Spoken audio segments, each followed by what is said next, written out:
Citoyenneté, l'émission qui éclaire, sensibilise et mobilise pour un monde plus juste et harmonieux. Chaque mardi et vendredi, nous parlons engagement citoyen, valeurs de paix et développement durable. Ensemble, construisons un avenir de dialogue, de respect et d'action positive. Restez connectés, c'est maintenant avec Richard Besson et ses invités sur RTJVA.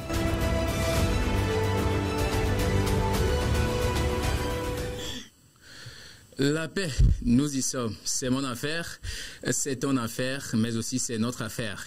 Soyez tous et toutes les bienvenus, chers téléspectateurs, dans notre rendez-vous incontournable de paix et citoyenneté. Cette émission, pendant laquelle nous procédons à la valorisation des acteurs de la paix, où nous parlons notamment sur les cultures que nous pouvons accéder à nos jours à la paix. Aujourd'hui, ce ne serait pas avec moi, avec l'invité, mais ce serait également avec vous, chers téléspectateurs. J'ai l'honneur de recevoir aujourd'hui cette activiste sociale, promotrice des activités sociales. Elle est actuellement la directrice de l'association des jeunes créateurs. Je veux nommer Amen Torwede Djonké. Amen, sois la bienvenue. Merci Richard et bonsoir à tous les internautes qui nous suivent actuellement. Alors, merci de pouvoir honorer notre rendez-vous, de pouvoir nous outiller davantage sur une thématique assez importante. Merci, c'est un plaisir en tout cas de répondre encore ici sur ce plateau et de servir aux communautés qui nous suivent actuellement. Merci Richard. Merci infiniment. Le thème qui interpelle notre idée aujourd'hui, ou bien qui nous interpelle aujourd'hui, n'est pas des moindres, c'est une nécessité. Je veux dire, leadership féminin, éducation, autonomisation et engagement citoyen de la jeune fille. Alors, si on parle de la jeune fille, vous savez que ce sont des sujets de plus en plus sensibles de nos jours. Amen, on va rentrer très directement dans le vif du sujet. Quand on parle aujourd'hui d'autonomisation et tout, qu'est-ce que nous pouvons comprendre et pourquoi l'éducation des jeunes filles est si cruciale pour le développement d'une société citoyenne?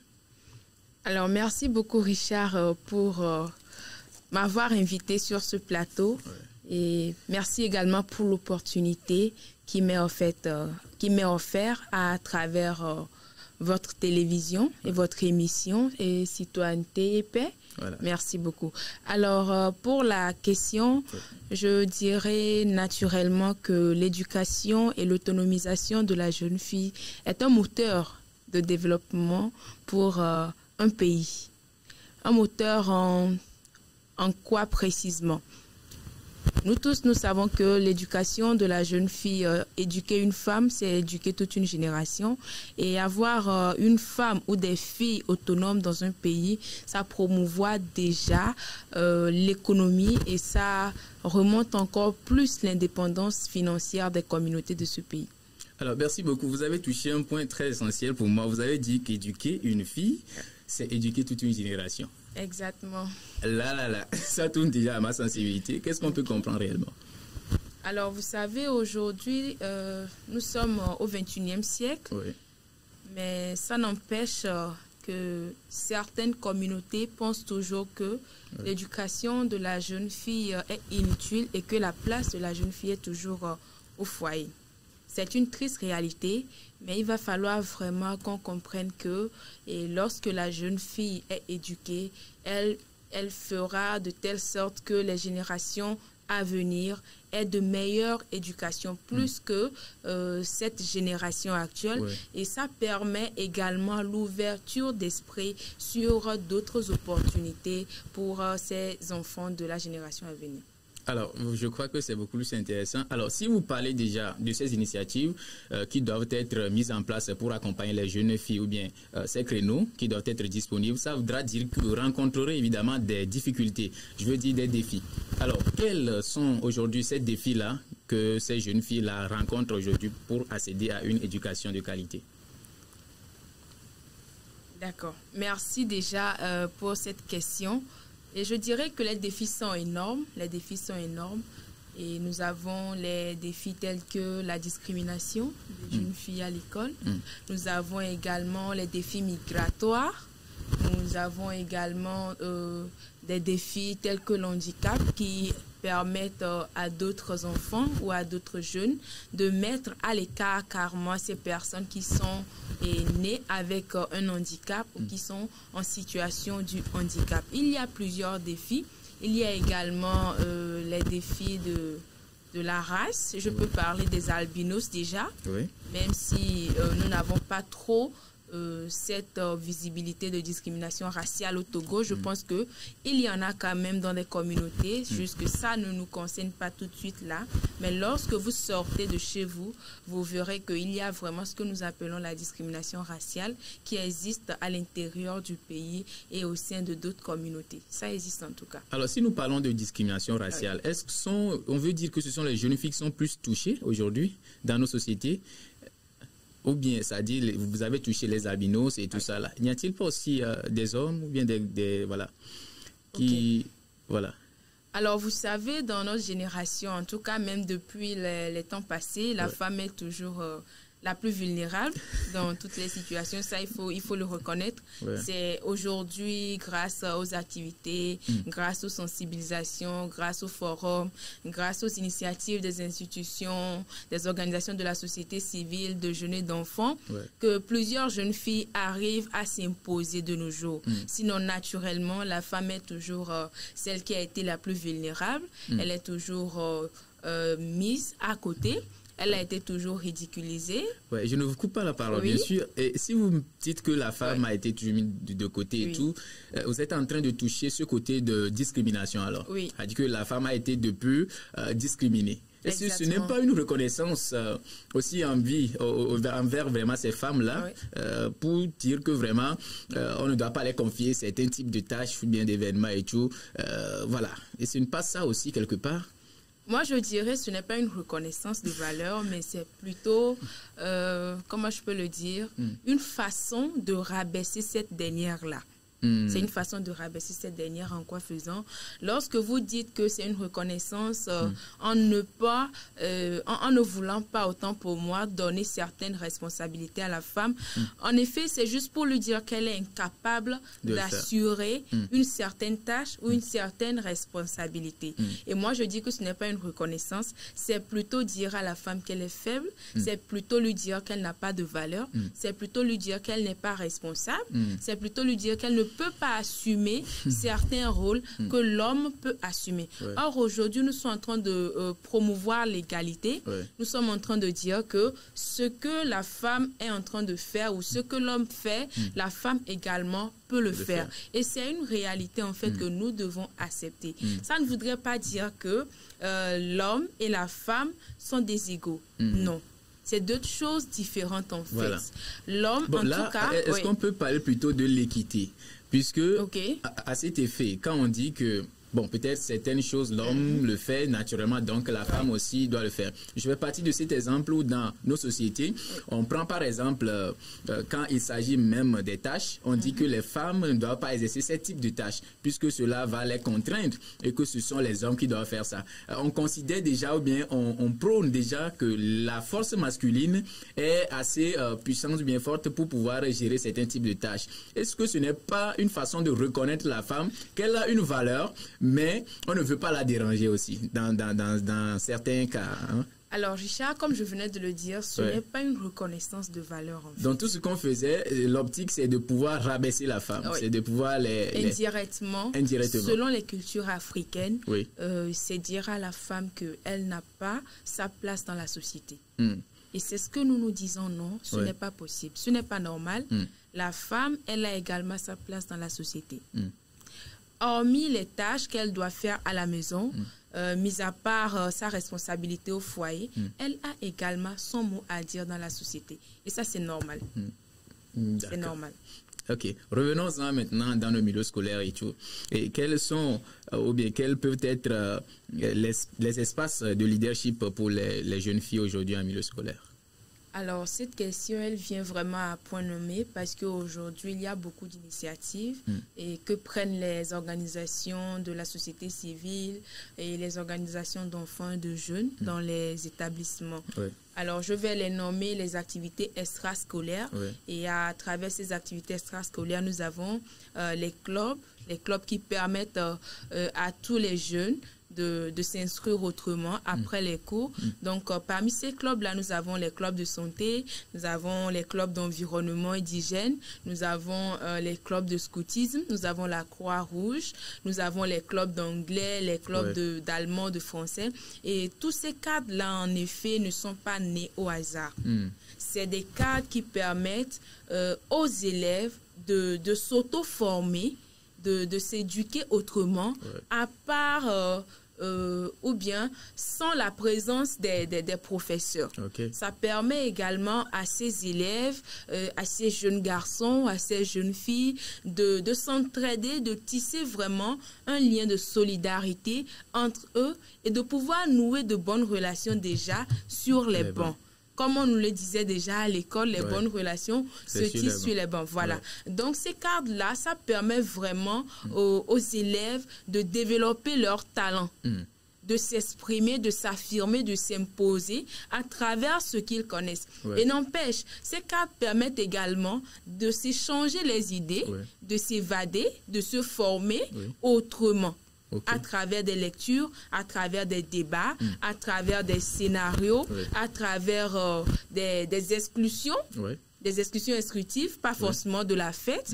Tous ces cadres-là, c'est des cadres qui sont favorables pour l'éducation et l'auto-éducation des élèves, en fait. Est-ce que vous pensez que ces outils, bien ces éléments que vous venez de citer, ces élèves-là, aujourd'hui, prennent au sérieux ou bien sont aptes à saisir cette opportunité pour pouvoir grandir, développer ce leadership? Je veux parler notamment des jeunes filles.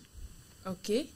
Alors, c'est une triste réalité. C'est une triste réalité. Je prends déjà moi-même mon exemple. Je peux dire que moi, j'ai commencé mon militantisme depuis le bas âge et si par les bons. J'ai été plus inspirée à l'école parce que je voyais vraiment des problèmes auxquels je peux trouver des solutions. Et j'ai pu vraiment m'affirmer à travers les clubs. À l'époque, moi, j'étais présidente des clubs environnement au lycée Adi de Gomé 2. Et on l'avait nommé CHE, Club d'hygiène et environnement. Et j'étais également dans des réseaux de scouts, de Croix-Rouge. Et je trouvais vraiment que dans ces clubs-là, j'arrivais à apprendre beaucoup plus que d'être seule dans mon coin et ne pas partager ce que j'ai comme information afin d'enrichir plus mes informations. Mais c'est un peu bizarre et c'est vraiment dommage pour nous aujourd'hui. Et les élèves n'arrivent pas à reconnaître vraiment l'importance de ces clubs-là, l'importance de ces espaces-là qui se créent pour booster vraiment leur talent, leur niveau intellectuel. Ce n'est pas seulement des activités du social qui se font dans ces clubs, mais également, il y a, comme je venais de le dire, des clubs d'anglais, des clubs d'allemand. Ça vous permet également de vous former autrement avant d'aller vous affirmer sur les feuilles. Donc, vous avez plusieurs opportunités là-bas. Donc, je dirais que quand moi j'étais sur les bancs, je ne voyais pas vraiment et les autres camarades s'intéressaient à ce que nous faisons. Et même ceux qui étaient là dans le club avec nous, que je dirigeais, ils avaient du mal à comprendre l'importance, le bien fondé de ce qu'ils sont en train de faire dans le club. Et c'est après, 2 ans après le bac, 4 ans après le bac, que tu vois que ceux qui étaient dans le club se retrouvent maintenant face à des défis et ils se rendent compte que quand on était dans ce club, on se formait par rapport à tel, on pouvait déjà avoir des stages à travers des organisations, à travers des ONG et c'est là maintenant qu'ils s'en rendent compte que ah non, ils ont raté beaucoup de choses et maintenant ils ont le privilège d'aller vers les autres générations qui arrivent, de les sensibiliser et leur dire vraiment ce qu'ils ont raté parce que c'était un réel privilège pour eux qui n'ont pas vraiment pu saisir. Donc, je dirais que cette génération n'a pas vraiment, comment je peux le dire, une idée sur la quintessence ou sur la force de ces espaces-là. Parce que ces espaces-là changent beaucoup sur leur vie et aussi, il y a une question de discipline. Et vous voyez, dans ces espaces, il y a ce que nous appelons la discipline, le respect de soi, le respect des autres. Il y a des règles qu'il faut respecter. Et moi, je trouve que c'est parce que nous, la jeunesse d'aujourd'hui, Nous ne voulons pas vraiment nous conformer à certaines règles. Nous ne voulons pas s'autodiscipliner. Nous ne voulons pas qu'on nous impose certaines règles afin qu'on soit vraiment une image propre de nous-mêmes. C'est ce qui fait que lorsqu'on trouve ces genres d'espace, nous-mêmes naturellement, on est réticents. On ne veut pas être dirigé. On ne veut pas avoir des instructions.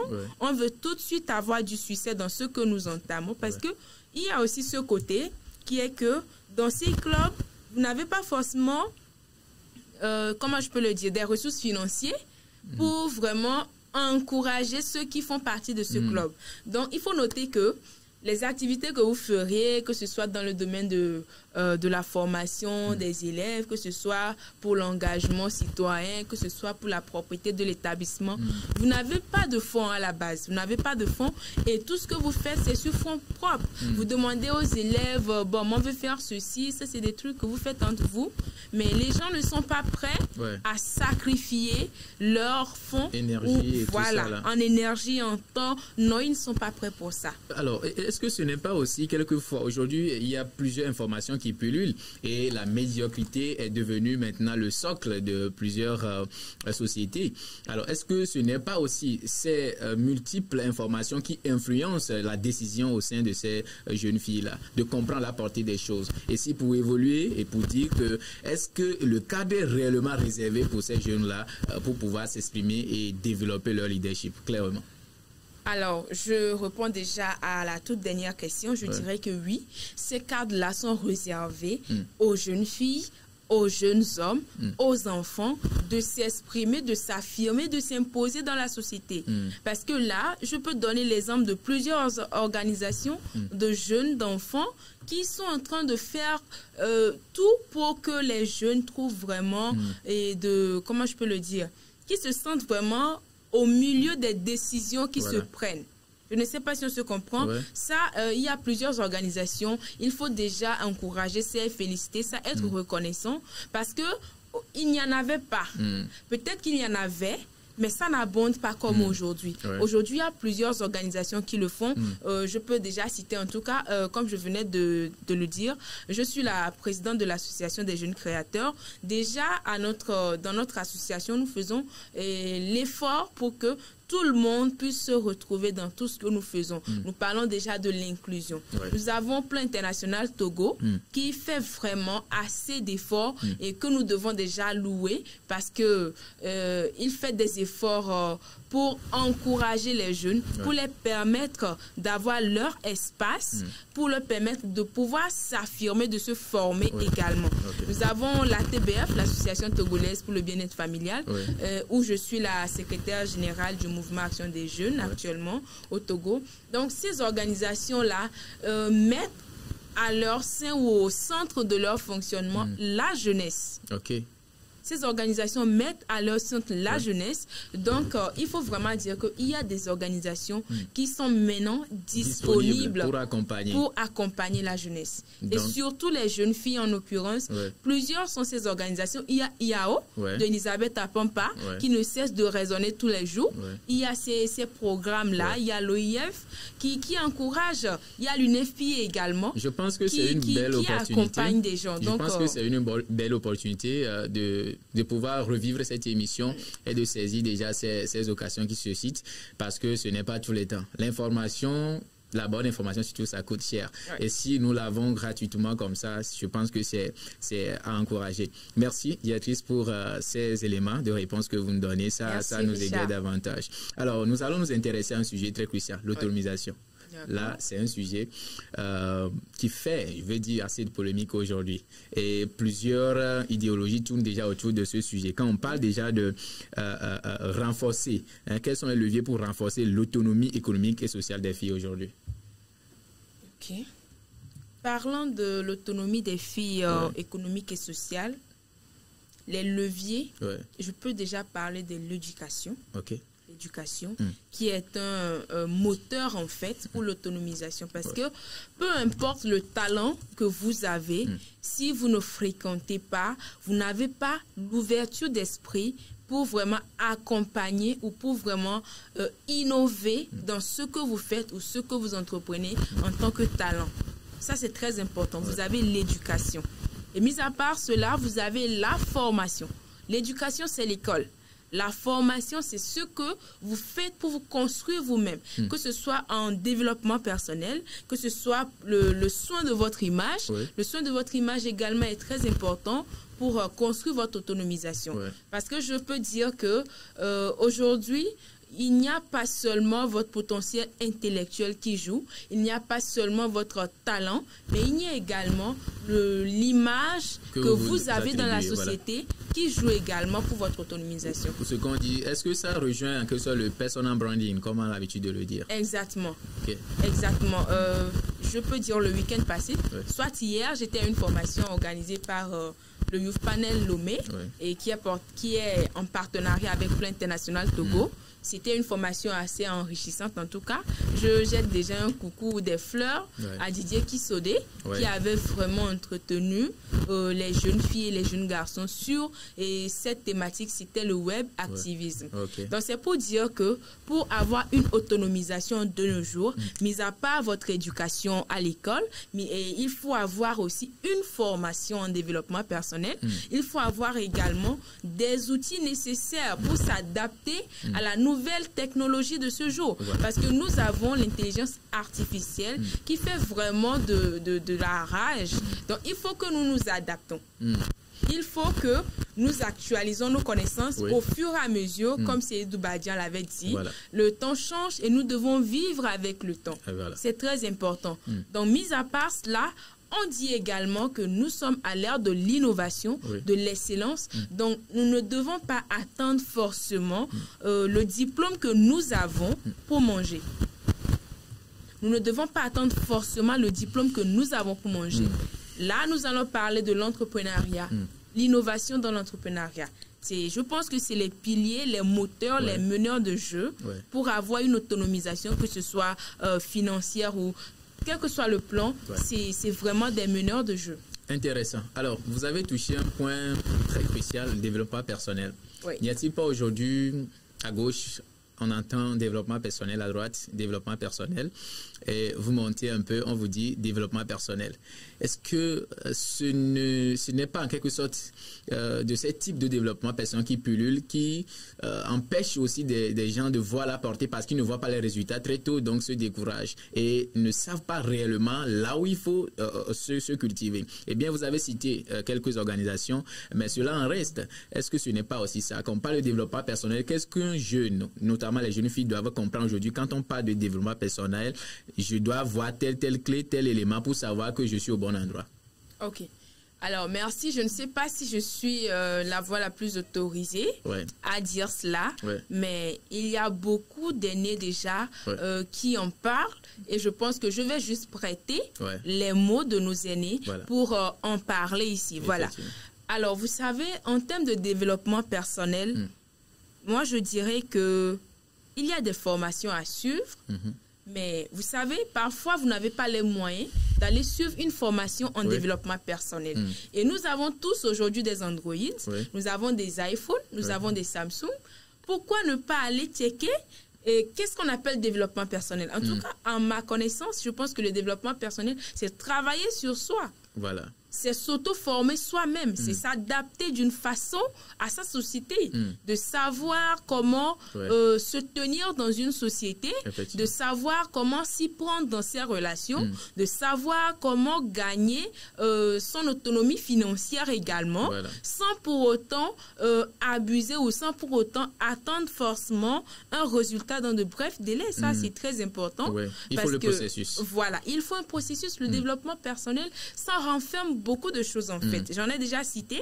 Il y a également le soin de votre image.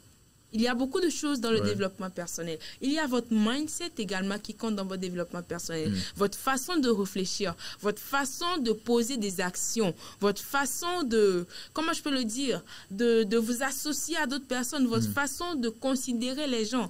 Il y a beaucoup de, comment je peux le dire, beaucoup de facteurs, ouais, qui se retrouvent vraiment dans cette, ouais, ce mot de développement personnel. Voilà. Puisqu'il est question de développement personnel, oui, il est question aussi d'engagement.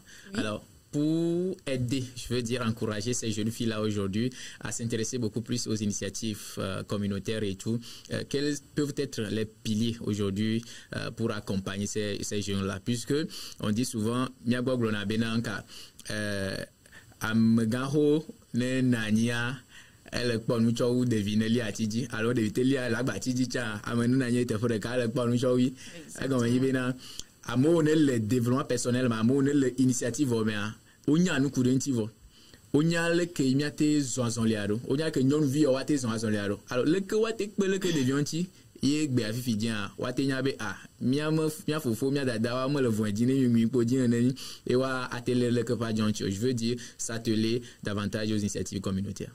Ok, alors merci. Déjà, je dirais qu'il faut une prise de conscience en première position parce que et si vous ne prenez pas conscience, je suis désolée que vous n'allez jamais vous en sortir. Ça, il faut reconnaître que je suis dans la boue et savoir que j'ai besoin de quelqu'un pour me faire sortir de la boue.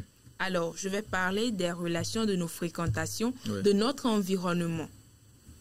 Nos relations, en réalité, cette génération du 21e siècle, je suis désolée de le dire de la sorte, mais nous avons des problèmes. On aime consommer les choses crues. Oui, nous avons des problèmes en tout cas parce que je ne comprends pas un jeune qui veut devenir un médecin par exemple, qui n'a pas un contact d'un médecin dans son portable. Je trouve ça dommage. Je ne comprends pas ce jeune qui veut être avocat, qui n'a même pas peut-être, comment je peux le dire, le numéro d'un huissier, peut-être dans son portable. Le numéro d'un juriste en deuxième année à l'université, peut-être dans son portable, avec qui tu peux causer. Comment ça se passe? Est-ce que c'est un peu dommage. Il y a certaines qui disent bon, moi je n'aime pas approcher les gens, je n'aime pas aborder les gens. En fait, je n'aime pas qu'on fasse genre sur moi et tout, donc que chacun reste dans son coin. Et donc, même quelquefois où ils se rencontrent lors des conférences et tout, ces jeunes-là n'expriment pas leur désir de pouvoir approcher les aînés et prendre quelque chose parce qu'elles s'auto-estiment pour dire que vraiment notre temps aussi va arriver. Je ne sais pas si ce n'est pas aussi ce souci lié à ça, l'introvertisme et tout. Alors, naturellement, je dirais, tant que vous ne sortez pas de votre coquille, tant que vous ne sortez pas de votre zone de confort, du fauteuil bourré de papa, vous allez rester sur place. Ça, je vous le rassure et je vous le promets. Même après 1000 ans, quel que soit l'investissement que papa fera pour vous, quel que soit l'investissement que maman fera pour vous, quels que soient les frères qui sont aux États-Unis, qui sont en Amérique, excusez-moi, mais vous allez rester sur place parce que vous ne voulez pas apprendre des autres.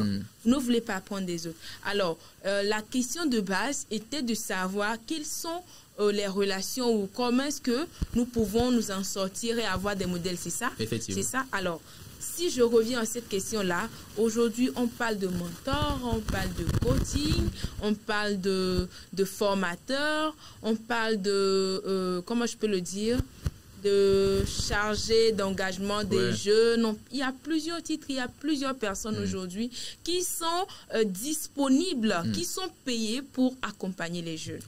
Mais les jeunes ne le savent pas.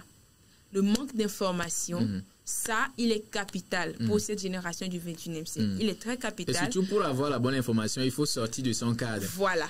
Il ne faut pas rester sur place pour dire que l'information viendra d'elle-même, le temps de Dieu viendra, on va faire ce qu'on va faire. Voilà. Il faut aller vers l'information.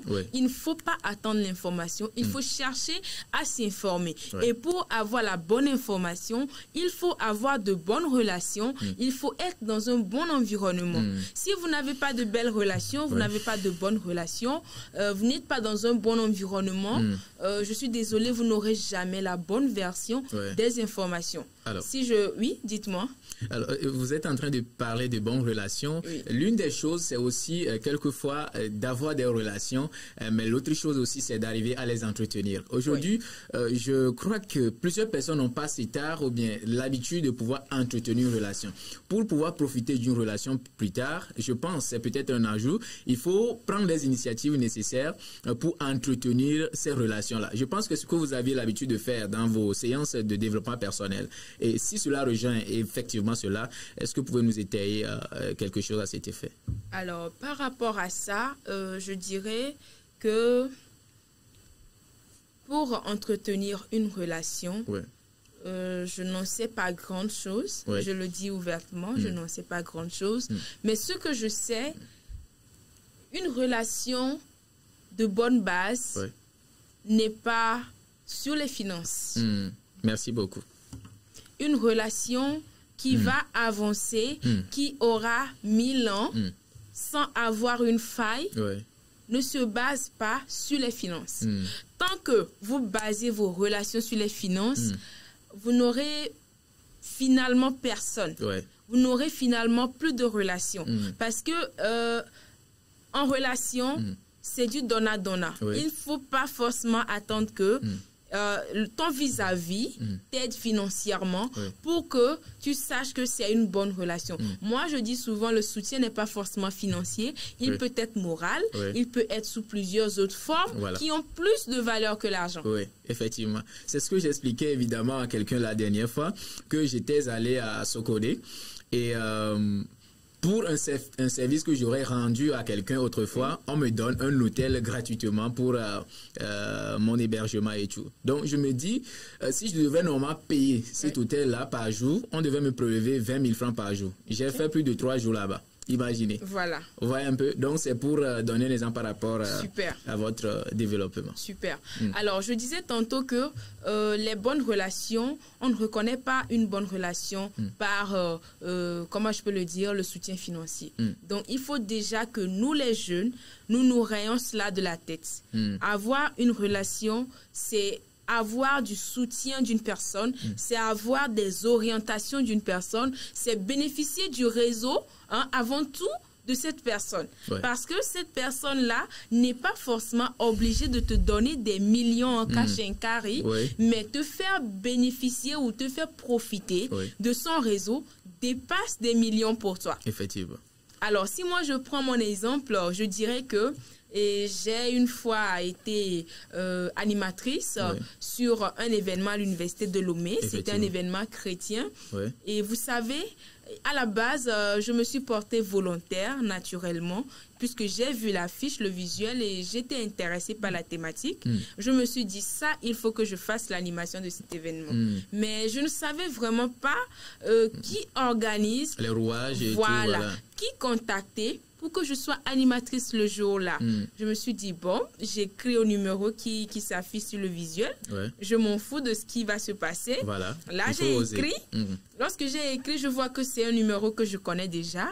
Mais cette personne m'a dit, non, si je veux faire l'animation là, d'abord, on m'a découragée. Et je me suis dit, non, je ne vais pas abandonner comme ça. Il m'a envoyé un autre numéro que si je tiens vraiment à le faire, je peux écrire à cette personne que c'est lui le principal. Donc, j'écris rapidement à la personne et la personne me donne rendez-vous avec le comité le soir. Je suis allée, tout le monde s'apprêtait pour l'événement, c'est juste le lendemain, parce que moi, j'écrivais à la veille. Pour animer, j'écrivais à la veille. Imaginez-vous, tout était déjà calé. Vous voyez, voilà. Donc, quand je suis arrivée, on a tout préparé. Bon, c'était bien. Arrivé à la maison, on m'a laissé un message. Cette dernière, bien sûr, m'a laissé un message que finalement, il sera seul, il ne pourra plus faire l'animation avec moi. Waouh, ça, c'était vraiment un choc dans ma tête. Je me suis dit, mais si vous devez faire l'animation seul, pourquoi est-ce que vous m'avez perdu tout ce temps? Mais je ne l'ai pas dit ça. J'ai réfléchi de la sorte seule. Mais cela ne m'a pas empêché d'aller le lendemain dans l'événement. La nuit, on dit la nuit porte conseil. La nuit, je me suis dit, je ne veux plus. Le matin, quand je me suis réveillée, parce que j'étais frustrée, j'étais fâchée, je ne suis pas allée à l'heure. Mais attention, on m'attendait seulement pour commencer l'événement. Et puis, je n'allais pas pour qu'on me paye. Vous voyez, j'ai juste vu les personnalités qui arrivaient. Je me suis dit, ça, il faut que je fasse quelque chose là-bas. Donc, quand je suis allée, j'ai fait l'animation. Richard, je peux te dire qu'après cette animation, j'ai décroché un boulot à travers une connaissance. Est-ce que c'est une connaissance? On s'était rencontrés dans le forum. Et c'était la première fois. J'ai fait l'échange avec ce monsieur, et dont je préfère taire le nom. Oui. À travers ça, j'ai décroché un boulot qui m'a permis de survivre en fait. Wow. Donc ça, c'est de bonnes relations. Effectivement. Et pour que vous ayez également un environnement entouré de bonnes personnes, il faut que vous-même, vous soyez vraiment une bonne personne. Une personne de bonne moralité. Une personne qui sait donner et qui n'attend forcément pas en retour. Surtout en retour financier. Voilà. Parce que lorsque vous donnez et vous attendez forcément un retour de quelqu'un, mais vous allez chuter rapidement. Parce que cette personne n'est pas dans votre tête pour savoir ce pourquoi vous êtes en train de passer à l'action à ce moment-là. Donc, il faut toujours passer à l'action sans pour autant attendre un retour et soigner soi-même sa façon de réfléchir. Je l'avais dit, le mindset, ça compte vraiment dans l'entretien des relations. Ne pas baser ses relations sur les finances, ne pas également fréquenter de mauvaises personnes. C'est pour dire que vous avez de bonnes relations. Parce que avoir le numéro de quelqu'un ne veut pas dire que vous avez une relation avec cette personne. Et c'est ce qui m'avait poussé évidemment à poser la question, à savoir approcher, avoir le numéro, entretenir maintenant cette relation, en est une autre. Voilà. Dire naturellement ou officiellement que cette personne, on se connaît, j'ai une relation avec cette personne, c'est que tu es capable, tu es en mesure d'appeler cette personne pour dire, s'il vous plaît, j'ai besoin de tel, j'ai besoin de tel, est-ce que vous pouvez m'orienter ou je voudrais vous associer sur un événement. Il faut aussi que on n'attende toujours pas que ce soit les autres qui organisent et qui nous associent. Nous devons nous-mêmes aussi passer à l'action. Nous devons organiser et inviter les gens. Mais si à chaque fois nous sommes là à attendre et d'être des participants dans l'événement des gens, d'être panélistes dans l'événement des gens, jusqu'à quand les gens vont nous inviter et finalement tu apportes quoi à cette personne? Une personne ne peut pas garder ta relation tant que tu ne lui ajoutes rien à sa personne. Ça également, c'est très important. Merci infiniment. Je pense qu'aujourd'hui, vous êtes une grande richesse pour nous et de pouvoir partager ces éléments avec nous. Puisque dans un monde où, comme je l'avais dit, où de fausses informations circulent ou même des informations pullulent, on ne sait pas ce qu'il faut choisir. Je pense que ce sont des cadres idéaux pour pouvoir accéder à de très bonnes informations. Et avoir des personnalités comme vous pour s'ouvrir et donner ces types d'informations, je crois que c'est une grande richesse. Merci infiniment. Merci à vous également. Alors, je pense que c'est déjà sur cet élan. Comment est-ce que vous, en votre personne, vous accompagnez les filles notamment à construire leur leadership? Alors, merci pour cette pertinente question. Et dans ma présentation, je disais tout de suite que je suis présidente de l'Association des jeunes créateurs. C'est une association qui travaille dans 4 domaines dont je vais parler de la formation des jeunes filles et la formation des jeunes filles en quoi? Dans les activités génératrices de revenus. Ça permet aux jeunes filles d'avoir une activité à elles et d'être indépendantes financièrement, de pouvoir se former dans les métiers auxquels elles-mêmes voudraient être dans le futur. Nous avons également le domaine de l'environnement et du changement climatique, précisément sur les thématiques de la justice climatique. Nous avons également le domaine de l'éducation et nous avons également le domaine de la santé mentale et de la santé sexuelle. C'est ce qui d'ailleurs m'a poussé à adhérer au fur et à mesure du temps par une connaissance à l'Association togolaise pour le bien-être familial où je suis secrétaire générale du MAJ aujourd'hui. Donc, je peux dire que, mis à part mon organisation, je fais partie des organisations de jeunes et d'enfants qui militent pour la cause des jeunes filles. Et il y en a plusieurs que j'avais citées. Parlons de la santé sexuelle et reproductive, vous avez l'ATBF qui est un repère international au Togo. Parlons de comment je peux le dire, de l'autonomisation, de l'engagement, de l'affirmation des jeunes filles. Vous avez plein international Togo et l'UNFPA qui font un travail assez formidable à ce jour, qui accompagnent et qui je ne sais pas comment le dire, qui sont vraiment toujours la nuit et jour, pour vraiment assurer l'avenir des jeunes filles. Vous avez également la jeunesse en mission pour le développement qui fait déjà bouger les lignes de la jeunesse togolaise. J'en suis conscient. Il faut vraiment être reconnaissant envers ces organisations. Il y a l'UNICEF également qui n'oublie pas les enfants, les petits-enfants, les petites filles filles. Moi, j'ai eu l'occasion d'être formatrice sur, dans la savane. Voilà.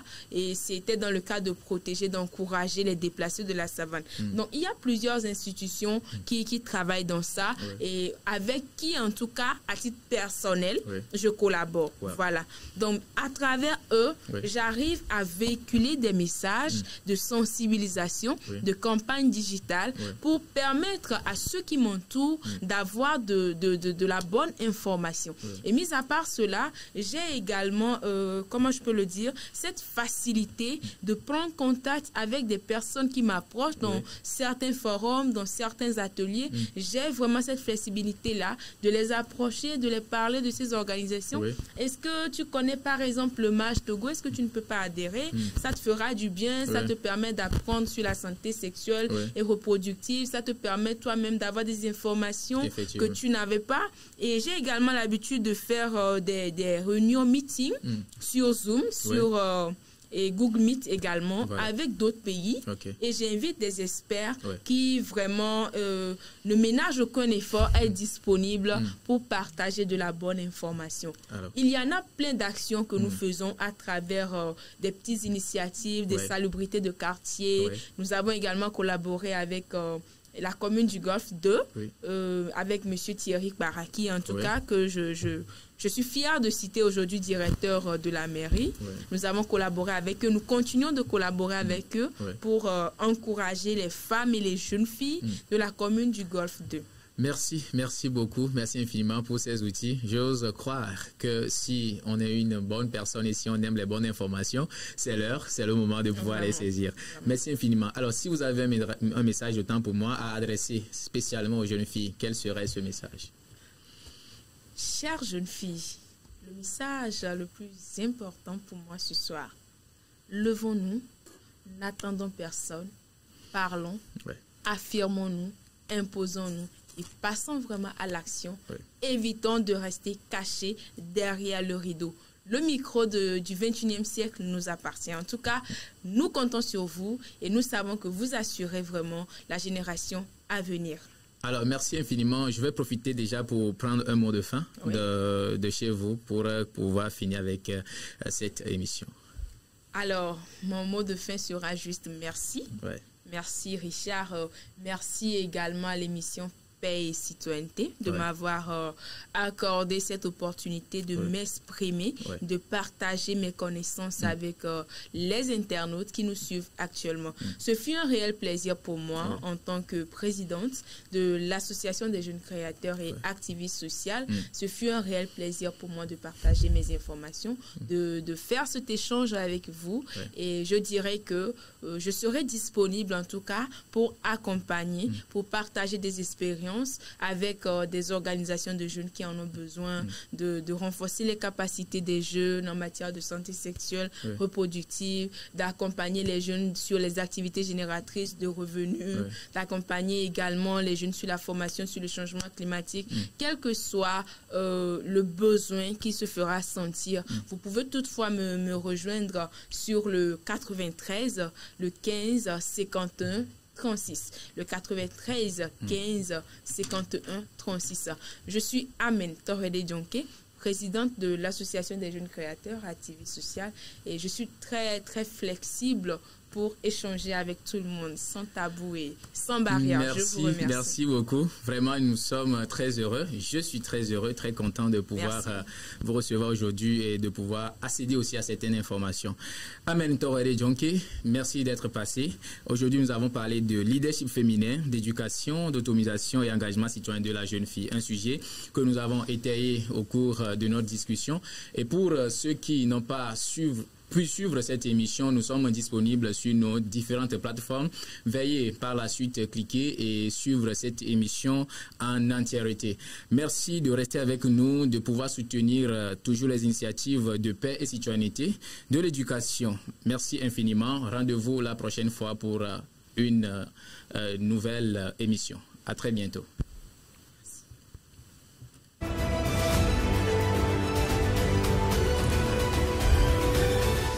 C'était Paix et Citoyenneté sur RTJVA. Rappelez-vous, la paix commence par vous. Engagez-vous, sensibilisez autour de vous et faites la différence. On se retrouve la prochaine fois pour un nouvel épisode. D'ici là, restons ensemble, citoyens du changement.